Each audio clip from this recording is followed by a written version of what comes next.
Welcome to The Fairer Sense. With me, Tanja. And me, Kara. Women, money, and the fight to break even. Because we give a shit. And you should too.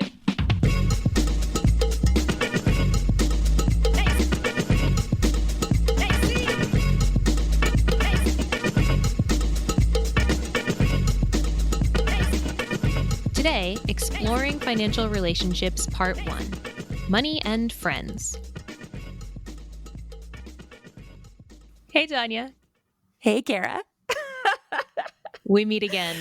We do. And at a fun, which means weird, time in history. It's just generally been weird in the world for the last few years. I think we can all agree. But right now, it's even weirder. We've got strange political dynamics. We've got this looming global pandemic of the new coronavirus. We've got markets tanking. But also, this is International Women's Week.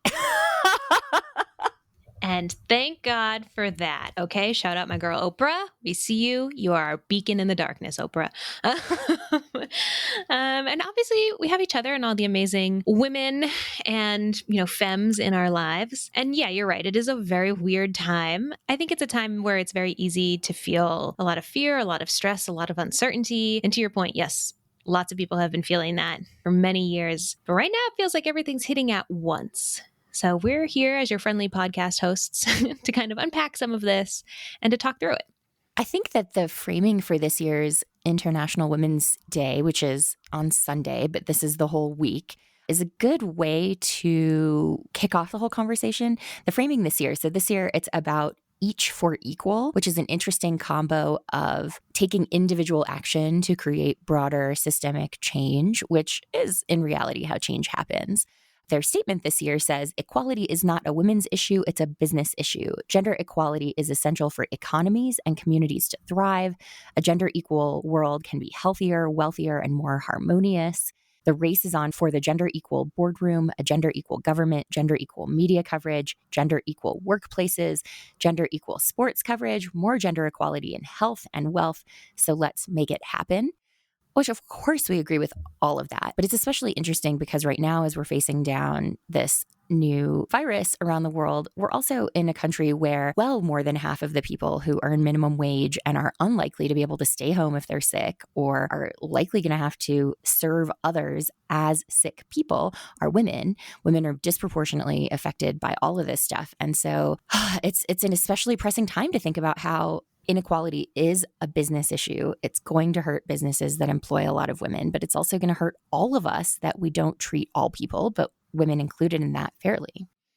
Yeah, something that has been bandied about a lot on the internet is how kind of uniquely unprepared the United States is for a pandemic because of our systems so since we don't have universal health care, a lot of our healthcare is tied to employment, right? Or a lot of people who work part-time or work in certain industries may not have health care. Those industries also tend to be lower paid. I'm thinking about being a waitress, for example. I waited tables for 3.5 years. And for 6 months in that time, I didn't have health insurance. And I had to go to work because that's how I made money. And obviously, this is a food service industry. It's a real great way to get everyone around you sick. And I mean, that happens in the United States on every level. People can't afford to take time off if they're sick. Their workplaces don't allow them to take time off if they're sick. And it really can spiral what could be a very contained issue into this huge problem. Right now, one of the countries most impacted by the coronavirus is Japan, which is, first of all, the most hygienic country on the planet. But they also have a situation in which if you're sick, you can stay home. You can go to the doctor if you need to go to the doctor. We've heard stories this week from Americans who got tested and end up, even if they have insurance, with like $1,000 plus bill. Or one guy in Florida, I think, had to pay over $3,000 to get tested when he was trying to do the right thing and avoid spreading the virus to the community. We have a system, we have an unequal system in which people cannot afford to do the right thing, or experts can say, stay home if you're sick, all you want. But if we're not going to give people the means to actually do that, we have no paid sick leave as a federal mandate. We have, as you said, no guaranteed health care. we're forcing people to do the wrong thing, even if they know it's the wrong thing. And like you said, everybody who works in food service or lots of service jobs knows that you just work sick. That's just what you do. But that could have huge consequences. You would think a president who lives on McDonald's would give this half a second's thought, but apparently not. Whew, as someone who just literally earlier today paid a $400 medical bill just for blood work, I'm friggin' fuming about everything related to healthcare in this country. It's bonkers. So wild to me, because if this situation had happened when I was 26 and still had debt and was working very, very part-time and making between, $800 and $1,100 a month, I wouldn't have the safety nets that I have now that over the last 5 years I've been able to put in place. I have a very robust emergency fund. I have my investments, even if they're not doing so great right now. I have cash in other savings accounts. I have a budget that I can cut back on really comfortably. All of these things I did not have 5 years ago. And so just even thinking about having the situation, the coronavirus fears and concerns happen when I was 26 and so much more unstable, it's stressing me out right now, even though I'm not in that situation. And so I really feel for the millions of Americans that are in that place. And I just want to remind everyone to register to vote, get out there, be a part of the system, get involved. Amen to that, for sure. Please vote. If you just voted on Super Tuesday, thank you for making your voice heard. Yeah, no, I mean, like, we're financially independent. We're well padded against recessions, and it's still terrifying. So yeah, like you said, I think knowing that I can feel very stressed about this and very worried, and I don't have to go to work. I could literally sit in my house for the next 3 months and not leave and probably be fine. Thinking about the stress that folks who are more vulnerable must be feeling, it's very real. And I think it's important to validate that and to not say stupid shit online like, yeah, well, this virus isn't a problem unless you're old or unwell. Like, yeah, old and unwell is like half the country. So like, let's not be so flippant about it and be so clear that we think of certain people's lives as disposable. Mm-hmm. Let's be more conscientious about how we talk about money, which is what we're going to be talking about a little bit more today. Today, we're not talking about the crises in the world, although it's impossible not to let that infuse some of this stuff, but we're talking about money in our relationships. So today's focus is on friendships, friends and colleagues, and the next one is going to be about talking about money within families. I'm really excited about this issue. Obviously, Tanja and I both talk a lot about money in our day-to-day lives, but that has not always been the case. And it's also really interesting in a world where I do feel like societally, we are talking about money more and more, especially this year with the presidential election. There's a lot of discussion around wealth inequality. There's a lot of discussion around billionaires. There's a lot of discussion about how money impacts policy. But in general, money still is a really sticky subject and for many people still very taboo. All the more so, in fact, in friendships. It can sometimes be easier to talk abstractly about money online, especially if you are on Twitter or Reddit or any place where you can be semi-anonymous or at least talking to people who are strangers. That actually can feel easier than talking about money in your own life with people you know on very real terms. And like right now, thinking about the stock market crashing and the virus coming, certainly people are talking about it. But given what a taboo money is, I suspect most people talking about, oh, hey, the markets are down or stuff is tanking, they aren't saying, oh, and this is how much that affects me. That's like a great flex on Twitter of like, yeah, I lost 300 grand today and I don't care. That's not really a real life type conversation that most people are having, which I'm not saying it should be, but we should be able to express our anxiety to people we love and care about in real ways and to say, hey, this is freaking me out for this reason, not just like, oh, this is a scary time, which is what we tend to say when bad things are happening in taboo subjects. Yeah. And on the flip side, when things are not quite as uncertain as they are now, being able to celebrate your money or to even just share interesting things that are happening, like, oh, I learned this new thing about investing, or I didn't even know what this term meant and now I do. It's exciting to have that knowledge. I think this is something I see a lot in my relationship with T-Bone because he hates talking about money.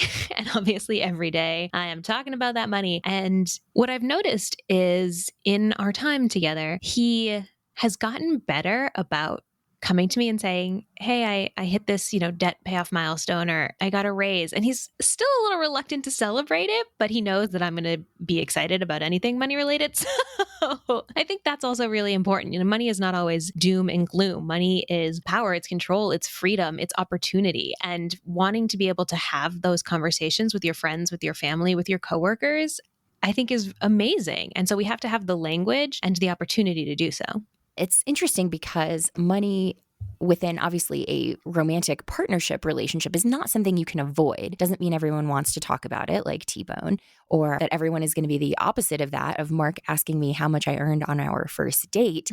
But in friendships, it feels almost like we're not allowed to go there. And in fact, we assume, because we are the society that can't acknowledge that we have class differences, we tend to assume, there's research on this, that others around us are at essentially the same socioeconomic level as us, unless we have reason to know otherwise. But it's an interesting thing where then money is this thing you're just not supposed to acknowledge at all. But of course, that's not reality. If you're asking friends to do something, it often costs money. You're making a financial ask of them. And there's research on this that was done in 2017 with a Bank of America survey that found that money was cited as the fourth largest cause of stress in friendships after jealousy, gossip, and disagreements. And it's not something that people like to talk about with friends.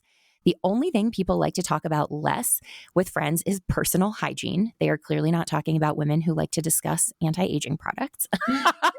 But that's a different thing. It found that 53% of people said they had seen a friendship end over money, and that 77% believe that owing money is harmful to a friendship. In those terms, 40% of people said they would end a friendship over a dispute of $100 or less, which significant money, but not like life-changing money. So it's interesting that we don't want to talk about it, but yet fairly small amounts can end friendships. I mean, that tells us that there is a lot of negativity and baggage and a lot more need to talk about it and to open some of that up so that it's not such a taboo subject. Those numbers are so interesting to me because for a lot of people, that's not a ton of money. And then for many people, those are huge sums of money. And it does seem to make sense to be like, of course, I would cut you out of my life if you didn't pay me back the $100 that I needed. Like I needed that money back. I just think that this is, as always, a topic that we can approach with a lot of nuance and understand that everyone's coming from a different place. Talking about money really can lead to more understanding. It can really help us create connection with others. And our first guest really showed how talking about money can be such a positive in her life and in her world. And I just thought it was such a great interview to hear. So we're doing something different today, which is we're going to hear from our first guest in a moment. And then after that, we're actually going to hear from us. Kara and I are talking about how we talk about money in our friendship, which is also a bit of a business relationship. Obviously, here we are on the podcast with sponsors and, there is money involved in this. And so we wanted to do something a little bit different. So we're going to talk first generalities and one person's experience, and then really get specific and talk about us.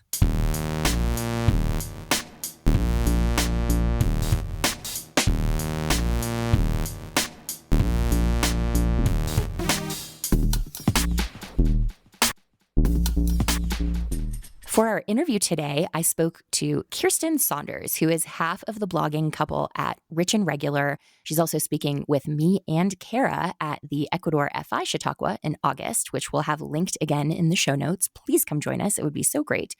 Kiersten is an outspoken voice in the financial independence community about the need to involve African-American families in particular in the conversation and address racial wealth gaps, along with her husband, Julien. And they have gotten a ton of public attention for their blog and their work being featured on national news. Kiersten has gotten a ton of media attention, and we started out talking about how that has affected some of her real-life friendships. I think the biggest thing that I've noticed is just how honest conversations have gotten.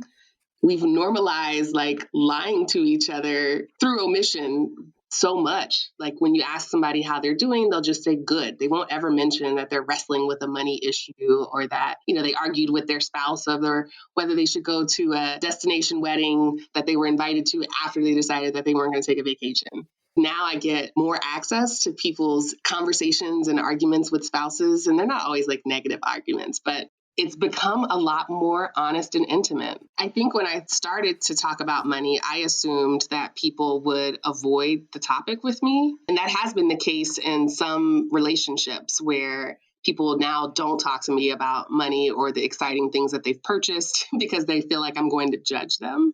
So they won't share that they're going on a great vacation, or they'll qualify the conversation about this luxury item that they bought by saying, but I got it on sale or I saved up for it. And it's like, girl, I don't care. Like, you can buy whatever bag you want to buy. I'm not judging you. And I think I just expected more like avoidance or people feeling weird about me talking about my financial situation. And the opposite has happened. People are now bringing me their own issues, which are oftentimes not money issues. It's surprising how much more I'm learning about my friends that they're positioning as a money issue. And it's like, this is a different issue. Yeah, it's really interesting that you've noticed a lot of positive. I think that mirrors my experience too, that people felt a lot more willing and able to ask money questions that feel very unwelcome in most social circles. Like you said, that we're all lying by omission, just not talking about that aspect of ourselves. With the folks who you said now you suspect they feel more judged, what has that felt like with those relationships? It took a while. Initially, we felt angry. Like we felt like, oh my God, how could you think I would judge you over a decision that you're making for your life? But at the same time, I can also understand why they felt that I would judge them, because I tend to have strong opinions around big purchases or things that I don't value, but I'm speaking about it from my perspective. And so what we've done since then is kind of step back and stopped telling as much as we are showing. And so we're not going on these vocal soapbox rants about student loans or luxury vehicles. It's just like, I don't drive one. I don't think we were ever preachy, but in sharing our reasons, I can see how people would hear it that way, especially our loved ones, because we tend not to be censored. We just call things, effing stupid or a waste of money. And, that's not helpful if they are at the same time making the exact choices that I just called stupid. I'm curious too, you were the star of that New York Times article that I refer to a lot because it called me the matriarch of the fire movement. Which I'm like, put that on my headstone. Actually, just kidding. I'll be cremated, not buried. But you guys have been so out front about the need to talk about racial wealth inequality and generational wealth or lack thereof, and particularly focusing on the African American community and trying to help folks improve their situations. Obviously, a lot of that is systemic, and so not stuff that everyone can totally solve on their own, but I love the work that you're doing and trying to make this more part of the conversation and in turn make the financial independence movement more inclusive. What have you felt from within your own community, given that African Americans do historically have such a disadvantage when it comes to wealth and generational wealth and income? And y'all are out there very publicly on TV and in the paper talking about doing well and accumulating wealth. Like, what has that been like? Yeah, this is one that's we're still processing, because we typically get both sides of the fence. So there'll be some people who are like so excited that we are talking about this because they are the one in their family that made it, which is a common thing in upwardly mobile African American families, is like there's always that one nuclear family structure that takes care of everybody else. They kind of handle the majority of the expenses. They're financially responsible. When something happens, they're the one that you call. And so those families, those people that play that role in their family are so excited to just hear our message and share it, to say, to their nieces and nephews, this is what I'm talking about, or to their brothers and sisters. And then there's the other half of people that we encounter that feel like it's still unattainable. They want to know how our message changes when we're talking to a lower income family or someone who's struggling economically or under the pressure of a lot of the social injustice issues and systemic biases that we all both know quite a bit. And it's always interesting to have that conversation, because it's always like a hypothetical question, because people will say, what do you say to the single mother who's making $28,000 and wants to pursue fire? And it's like, I've never met that person, so I don't know. There's no blanket answer on what do I say to them. This is a very personal journey.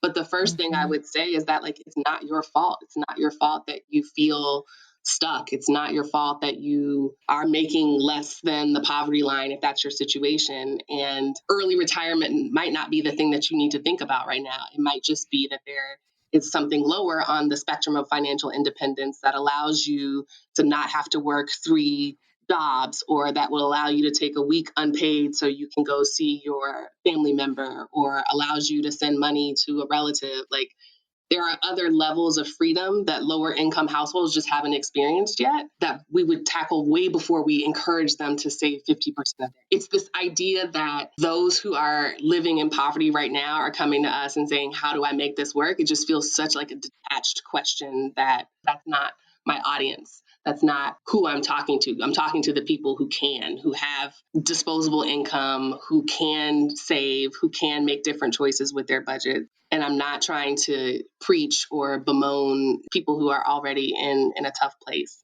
Since you two have been public talking about money, have you noticed any changes? Like, do you feel like you get fewer invitations to do things with friends where like it might be an expensive thing? Or do you feel like you've been a good influence and folks are proposing different kinds of things? Like, you used to go out to expensive dinners and now people will propose potluck or something like that.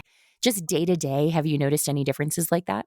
Recently, yes. It felt like there was a period where we weren't invited to anything. And that might have been our own doing because we turned down everything for a while when our son was like a newborn and we just were exhausted. And so we might have created our own situation.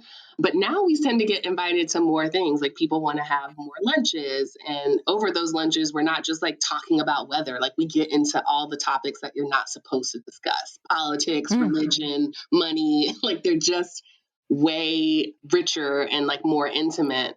And I think that's a byproduct of people seeing us tackle these issues on podcasts and in media and like say the thing. So it gives them permission to like say the thing that they've been wanting to say. I think people forget how often they're like in environments where they can't be themselves and can't fully explore topics, especially the workplace where lots of things are taboo. And so they find it refreshing to talk to people who are willing to go there and to be honest about it. So we definitely get more invites these days. I found it so interesting what you said just a few minutes ago about the taboo issue, that breaking down one taboo, talking about money, opens up the conversation to talk about more taboos.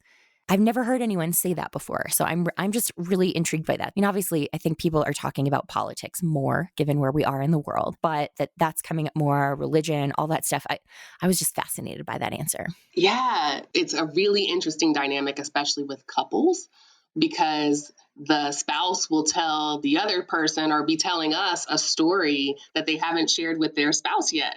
So we can be talking about work and the wife will be like, oh my God, that happened to me once. My boss once said this thing to me. And her partner is looking like, what? You never mentioned that. And it's like, oh yeah, I forgot, because it doesn't come up. It's not like at dinner time, people are like, did something taboo happen to you? Like, it's like there has to be a permission or an opening for people to explore the more controversial set of emotions, which are things like embarrassment or shame or anger or pessimism. Like, money is wrapped up into all of those. And we just kind of give people permission to rant. You leave feeling good. There's some humor in there too. Like, there's obviously very positive stuff, but it's almost like a therapy session where you get some stuff off your chest. Big thanks to cloud accounting software FreshBooks for sponsoring Season 4 of The Fairer Sense, the 3rd season of the show they've sponsored in its entirety. We love FreshBooks, both because they've been such a big supporter of the Fairer Sense and because they provide the simplest, easiest to use cloud accounting software out there, which you can try by visiting freshbooks.com/TFC. If you're a small business owner or freelancer, there are so many things you have to think about, from actually making money to keeping track of it. FreshBooks takes the work out of getting paid, so you can focus on doing the work you need to do to keep your business running. With FreshBooks, you can create a customized invoice, track all your income, and link a business credit card to automatically track business spending. FreshBooks makes it super simple to do your accounting, and it makes accounting one less thing you need to worry about as a business owner, so you can focus instead on crushing the financial patriarchy. Head to freshbooks.com/TFC to claim your 30-day free trial and enter the Fairer Sense in the How Did You Hear About Us section. you get to try a great product while supporting us. That's freshbooks.com/TFC.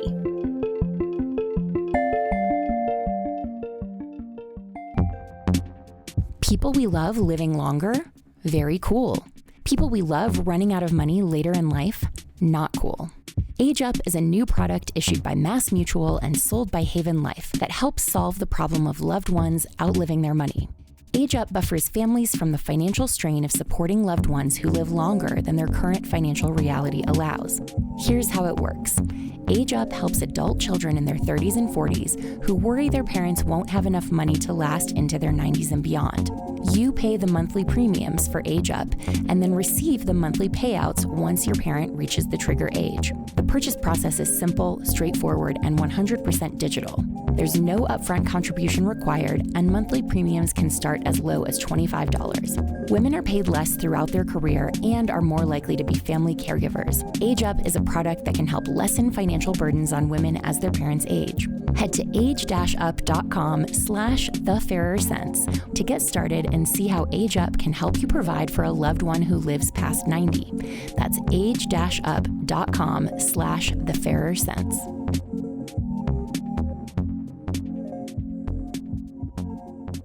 So way back in the day when you first approached me about doing this show, neither one of us were really thinking about it as a business.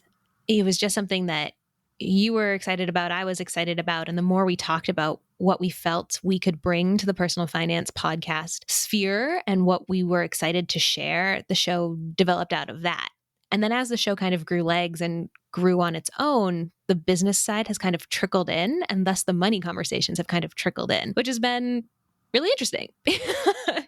I've thought about this a bit, and I think that if I had really viewed it as a business partnership first and as something where we'd sit down and do a business plan and figure out all the money stuff early on, I almost don't know that I would have asked you to do it, because that would have felt like a different and much heavier lift. And also, honestly, like something that could have killed the friendship. And instead thinking of it as like, hey, this is a project that we're going to do where money's part of it, but it's not the primary thing. And this isn't like our major vehicle for earning an income and building our brands or any of that stuff. It just felt like, hey, this is an important thing we both care about that we could do on the side. And hopefully we'll make enough money to cover the expenses. That felt like within the bounds of the friendship. And so I'm glad that that's the place where we began, and really how we still think of it, even though, as you said, money is certainly a bigger part of the show now.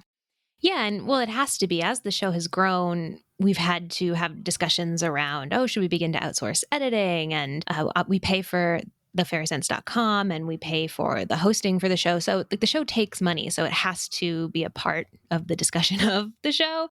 But yeah, I think it's nice that we're in this spot of it's not just strictly business. It's not just strictly numbers. And we've had private conversations about wanting to make sure that our friendship is really at the forefront of how the show gets created and things that we do around the show. And I think that that's really nice because it's really easy, I think, especially being in the money world where, again, we're talking about money all the time. The conversation around earning money can slip in and you feel like you have to be monetizing every aspect of your life or always asking for more or pushing. And I certainly have felt feelings of competition with other people of like, oh, well, they're earning more or their product is X, Y, and Z or whatever. And it's really nice that this show does not have those same feelings. 100%. And it doesn't mean, though, that everything is easy or straightforward necessarily. And I think that is, to me, the part worth sharing a bit with listeners. I mean, I think in some level, we have a much easier time talking about money, not just because we both talk about it a lot on the internet, but we're also in very different places financially. I'm financially independent, you're younger, and kind of just at an earlier point in the journey. This is stuff we've talked about plenty before. But the fact that we have similar values, it makes it so like we're not arguing about which sponsors to take. We have a pretty clear sense of who we'll take and not take. And that doesn't require a lot of emotional labor to sort that out with each other. You know, it's still like I don't always feel like I should get an equal say in money choices because my financial situation is different than yours. And so I feel like you should have more of a say on that stuff because you need the income more. But that's also like me being a woman, the way that our culture has socialized me to be to like think about your feelings, whether those are actually your feelings or not. But just try to manage that in thinking about the money decisions. And that's, I think if we were just in this as a purely business partnership, I probably wouldn't be thinking about it the same way. So that's where like the friendship adds whole other layers to the decisions that I think make it, I wouldn't say trickier necessarily, but just a bit more multifactorial, more complex. Mm-hmm. Yeah, I would say one of the most impactful conversations we've had as friends stemmed directly from the podcast, which was we both realized we were managing each other's emotions for the other person. And I think on my end, I know I had kind of manufactured in my head, well, Tanja feels this way. And then you said, no, I don't feel that way. And I don't need that thing that you're doing. And I was like, okay, well, that's good because I've been carrying that around. And it definitely comes from this place of women being socialized to care for the people around them and to kind of take on a burden that may or may not even be there. So yeah, that's been a big part of our conversation since the beginning. And it's also been really interesting because so I think we're both organized, but Tanya's definitely more organized. In my mind, anyway. And so Tanja organized the back end of the podcast in terms of like getting it up and running. And so I owe her money for like the hosting. And I have owed her some money for a while. And sometimes I'll check in to be like, hey, I know I owe you money. Let me know how much. But Tanja has been very good about, you've been like, oh, don't worry about it. It's not a big deal. Don't feel stressed about the money. And so this has been kind of a funny conversation that we go back and forth on for a while now. Oh, yeah. No, I think that it's been at least a year and a half since we've settled up in full transparency. You say I'm organized. I'm organized in some things, but I'm also like way behind on my accounting because it's funny. I've been retired for 2.5 years now, but I still feel like I shouldn't have to do accounting for business expenses, even though the IRS considers you to be a sole proprietor in a business if you have any income whatsoever as a person without a W-2 job. And so I am a sole proprietor, but I hate doing the business accounting. And so that's why I haven't told you. It's not because I have some number sitting here that I know and I'm just withholding it for like power dynamics. It's just that but this I think goes back to the emotional management around money where like, I know that it's something you think about and you could bug me every day for it and say, hey, get me that number. Hey, get me that number. But you're trying to be kind and know that it stresses me out to have to try to like catch up on that stuff just for that sake. And so it's a real kindness that you don't do that. And so, yeah, this is one example of the challenges that come with it being a money relationship and a friendship that, isn't always easy. This is a relatively small thing, but we are definitely talking about a number that's far bigger than the factor that would make people end friendships. Mm-hmm. Yeah, well, it's weird. I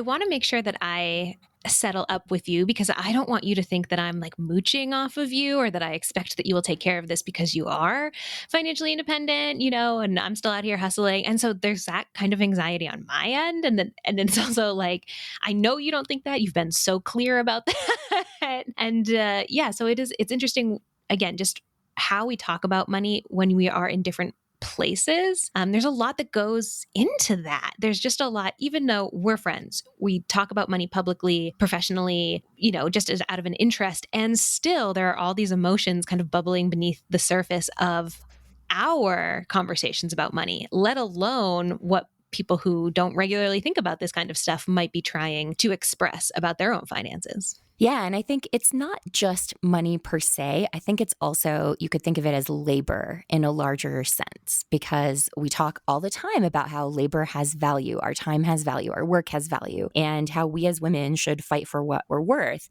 The thing is, I don't have a job. I am writing another book and I do have some things that are responsibilities in my life. But in general, I have more free time or more at least flexible time. And so it's easy for me to say, okay, hey, this thing needs doing. I'll just do it. But then it also has those feelings of like, wait a minute, I don't want to do more of the labor just because my financial needs are different. My time is still valuable and worthwhile. And I'm not saying that you, Kara, put any of that pressure on me, but just that this is like the fight I have with myself of like, oh, I could just do that. But then wait, what about this? And what about fairness? And, I think that we as women probably have that fight with ourselves a lot. But it's all the more complicated when you do have time to do something or it's a friendship and you want to do the kind thing. And so like that stuff's not always easy either. yeah, what is the equal work that I need to do on this podcast because we are co-owners and co-hosts and we need to both show up for it. And also we've decided that's your responsibility. So I'm going to trust that you do that. And I'm not going to carry that around. In my own case, I'm constantly trying to work on that because I do have a tendency to want to be in control and I want check-ins and I want updates. And it's like, whew, take a step back. Is that actually creating more emotional labor for me? Is that more of a burden for you? Like, is this actually helping or is this just kind of useless and I cannot do it?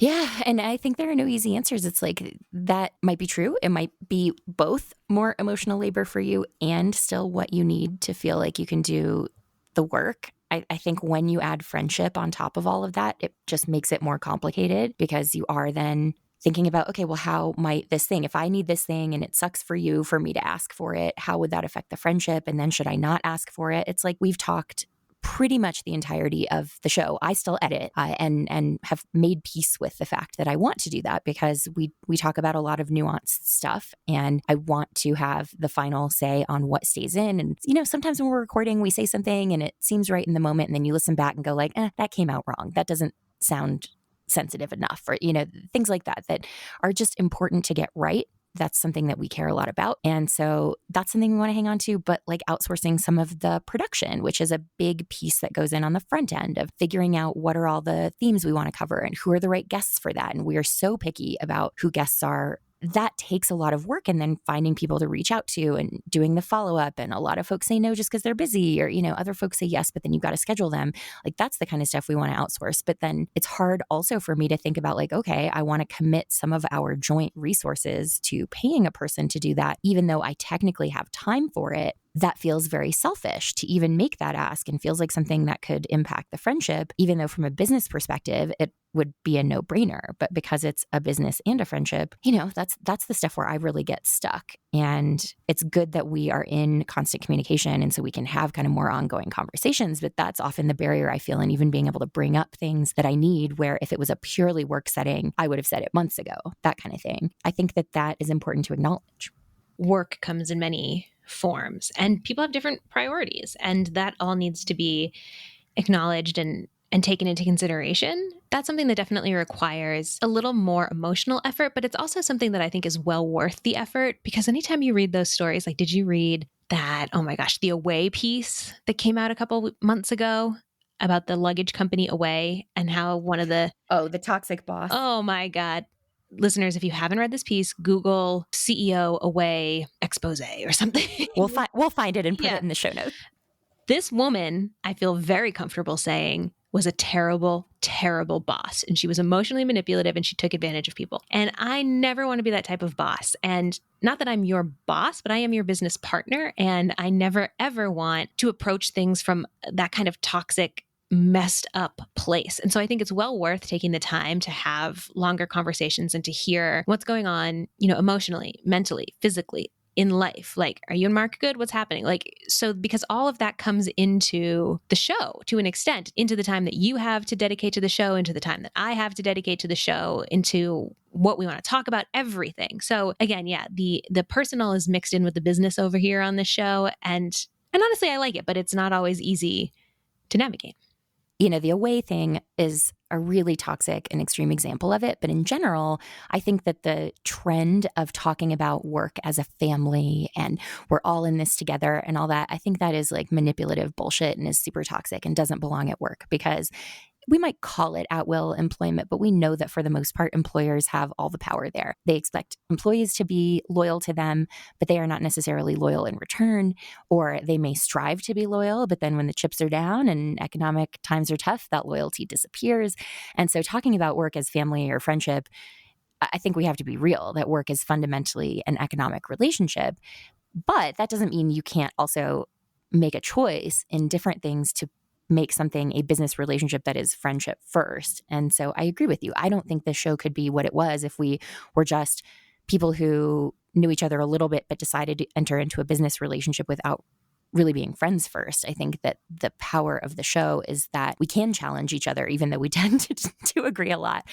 We can do the things that, and have knowledge of each other that friendship allows for.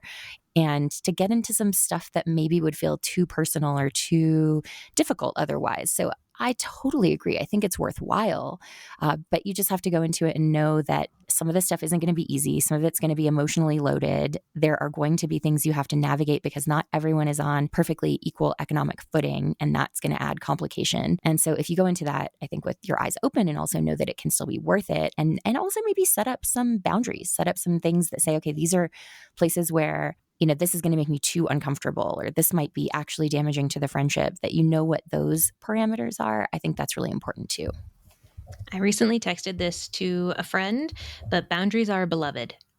There's absolutely nothing wrong with boundaries in any relationship, but I do think especially in friendships where you do have business or there's a money relationship of some sort, boundaries are so helpful.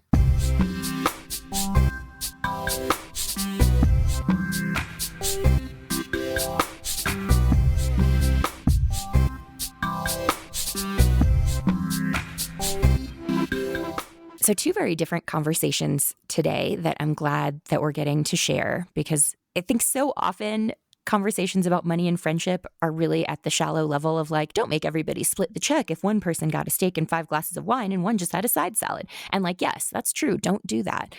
Let people pay for what they actually had at a group meal. But there's so much more to money and friendship than that. And it's nice to eliminate it, especially I think some of the positive stuff, instead of just the sort of like, oh, everyone feels tense and doesn't want to talk about it. Like, let's talk about the good things that come when you can get past that and break that taboo a bit. Something that I really related to that Kiersten shared was that as she's talked more about money, people feel more comfortable approaching her about money and just sharing their own experiences or situations, which I have also found to be hugely true in my own life. And yes, sometimes people come up to me and they want advice, but I have found that talking about money has almost universally strengthened my relationships and my friendships. And it doesn't always have to be this big, scary, horrible thing. Sometimes it's a really fun, really easy, amazing conversation. And so I think just making more room for that in our brains, like this could go stupendously, is something that we can all practice.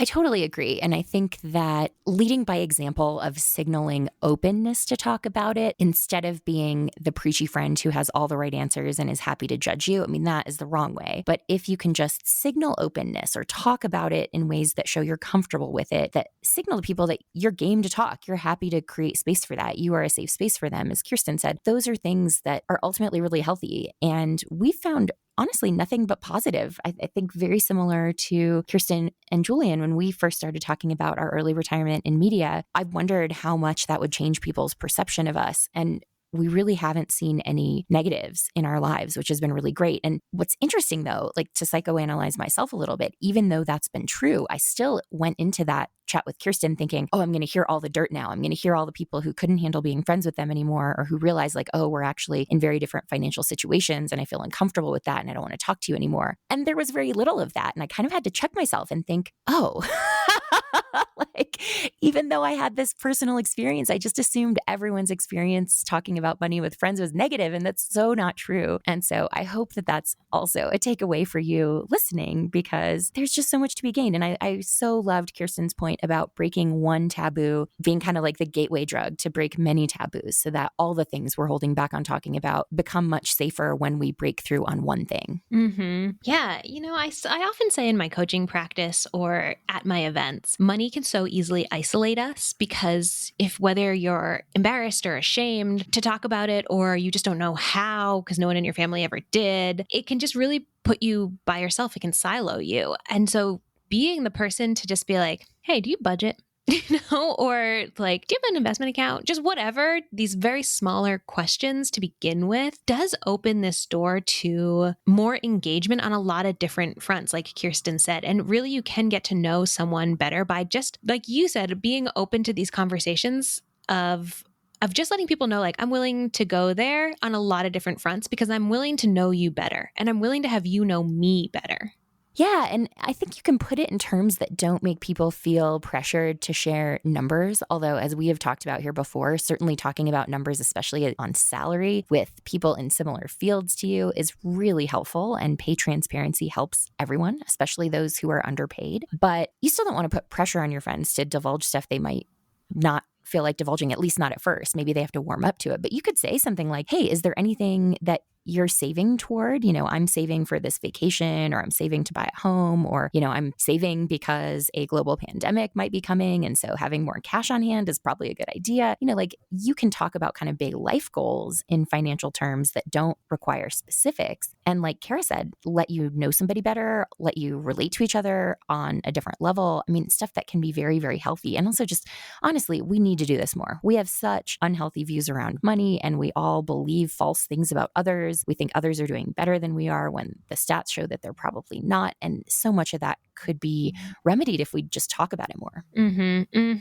Yes. What has ever been served by, shuttering it away in a drawer? Like if you broke your ankle and you were like, I'm not going to pay attention to it, that would not go well. And it's the same for our money. It's the same for our emotional health. So I just want to be really encouraging to everyone out there to start the conversations or to take part in them if they're already happening around you.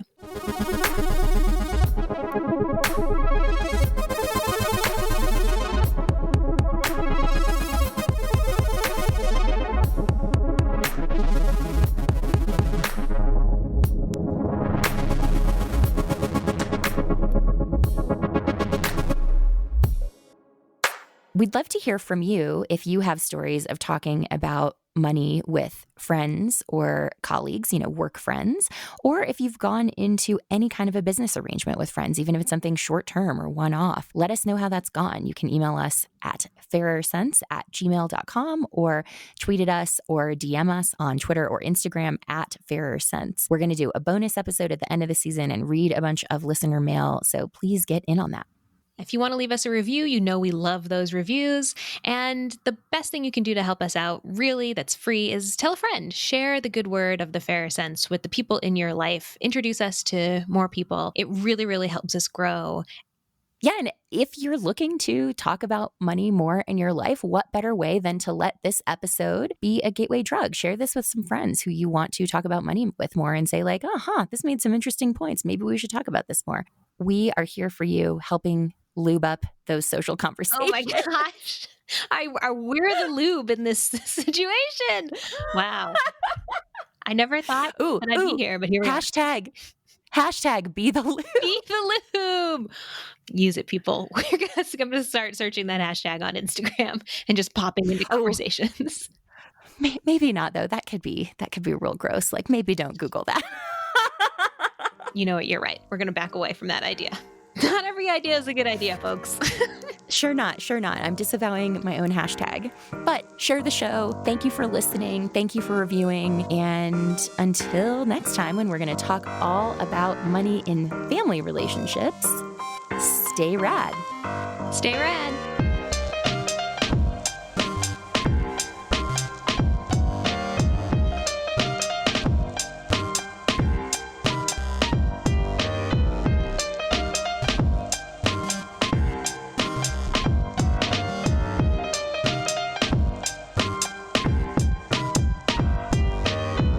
The Fairer Sense are Kara Perez and me, Tanja Hester. Editing by me. Our theme song is by The Insider, and all other music is courtesy of the mysterious Breakmaster Cylinder. You can always find me at ournextlife.com and Kara at bravelygo.co.